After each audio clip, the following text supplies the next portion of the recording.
Welcome to Working as a Virtual or a Remote Team. My name is Linda Garrett-Johnson, and I am the owner and principal consultant of The Word Applied Incorporated. In this session, you will learn how to productively work together as a virtual team.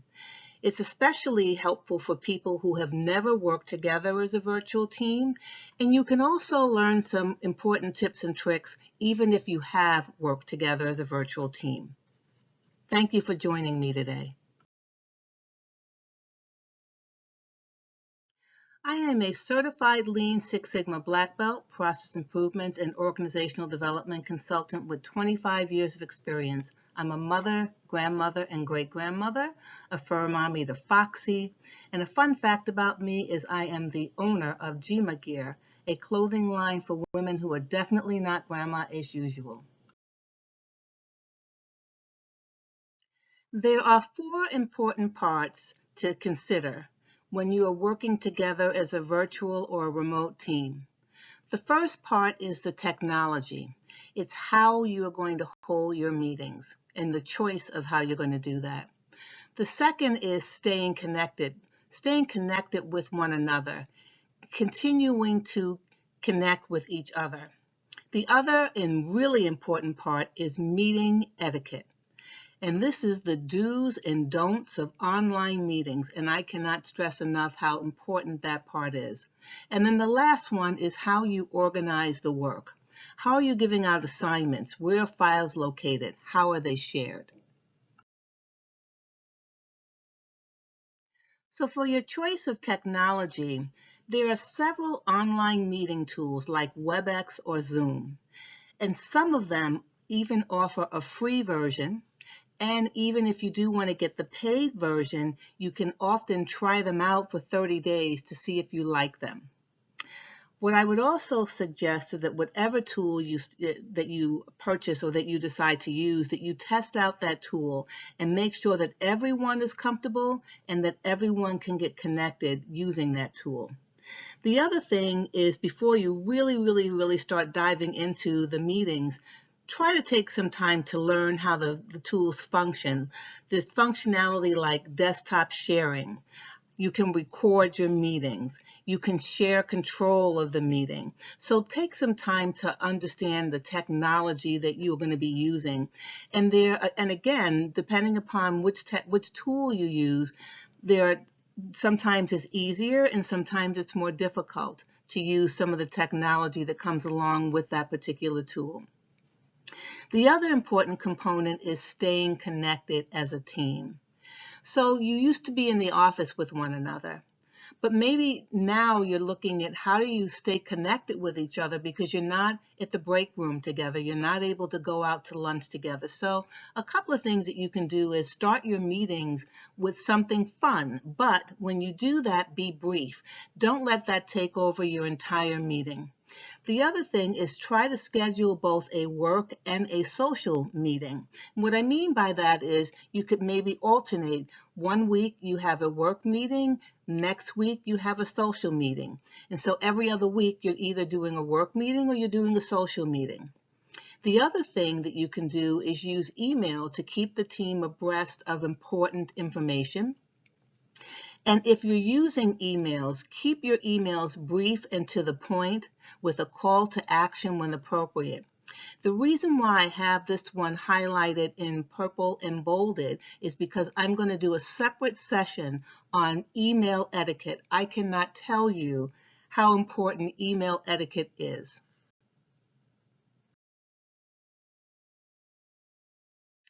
Meeting etiquette. I can do, and I think I will do a separate session just on meeting etiquette. I have seen anything from and heard anything from people snoring on meetings because they've fallen asleep, people are drinking their pop or their soda, people who are chewing and eating, people who are sneezing, people who are talking to other people in their home or in their desk, if they're still in the office talking to somebody next to them. I have heard people talking on another phone. there are just so many things about meeting etiquette that I can go into. So the most important thing to do is when you're on an online call, put yourself on mute unless you are the speaker. And I need to say that again. Put yourself on mute unless you are the speaker. And if you do become the speaker, make sure that you put yourself back on mute so that no one can hear what you're doing. They can't hear you blowing your nose. They can't hear you talking to someone else in your house. They can't hear you doing anything else. Don't eat or drink food while you're on the virtual meeting. This is important.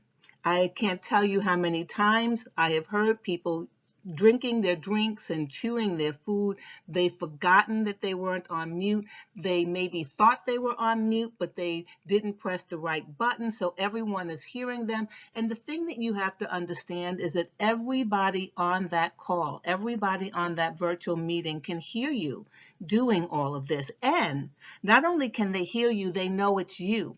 Because when you are the one that is talking or making that sound, the virtual tool that you're using picks up who the person is that is doing that. The other thing that you want to do is learn how to raise your hand virtually if you have something to say. Each technology, each tool that you use is a little bit different with that. But sometimes if there are a lot of people on a call, on a virtual team call, you may need to find a way to raise your hand. The other thing too is you also want to learn how to send a message either privately or to everyone on the call. If it's something that you just want the person who is the meeting organizer to see, make sure that you learn how to send it just to the meeting organizer. By default, each technology will set it up to, I think, go to everyone. So you want to make sure that if you are sending a message in chatting, it's called chatting in the meeting tool, you want to make sure that you are only sending a message to the person that you want it sent to. And often in many of these tools, you can also send a message just to one of your colleagues. But again, I cannot stress enough, please make sure that you know who that message is going to. You don't want to have yourself embarrassed because you've sent something where you thought it was a private message or you thought it was going just to the organizer, and suddenly everybody on the online call can see what you're sending. The other thing, and this is extremely important, say you're using your cell phone and you see another call is coming in for you. Do not take that other call. Do not take that other call. What happens when you do that is you put everybody else on hold, and sometimes what will happen is the call goes into everyone hearing hold music. And it's hard for the meeting organizer to find out which person has put the entire call on hold. Why is everybody hearing hold music while you are trying to take another call? Just let the other call go. And if it is that important, then disconnect. I want to say that again. Disconnect from the meeting. Hang up completely. Make sure that you don't put the meeting on hold and then take the call. Just hang up from the call and take that other call if it is that important to you. The other thing that you want to consider is how do you organize the work?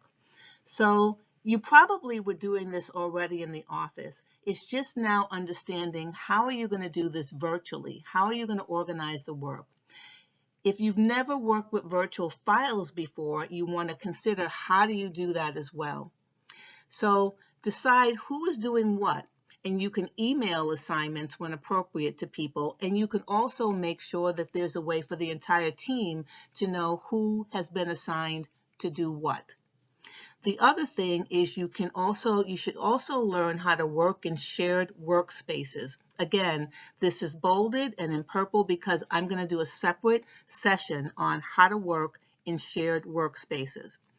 The other thing is plan how to track that key deliverables are being accomplished. What I mean by that is you're all working remotely now. You're not in the office talking to each other. You're not sitting in a conference room together. Maybe you were giving out paper assignments to people. Plan on how you're going to track how your key deliverables are being accomplished and where that information is going to be held. And then finally, if you are the manager, identify a way to get weekly updates from your staff. Again, this is in bold and in purple because I'm going to do a separate session just on that alone.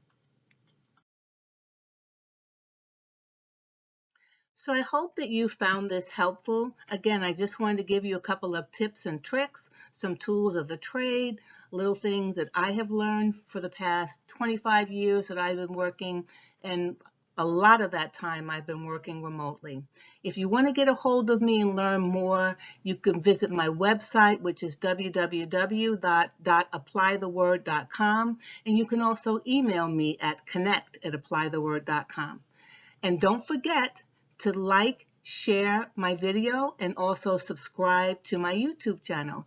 Take care.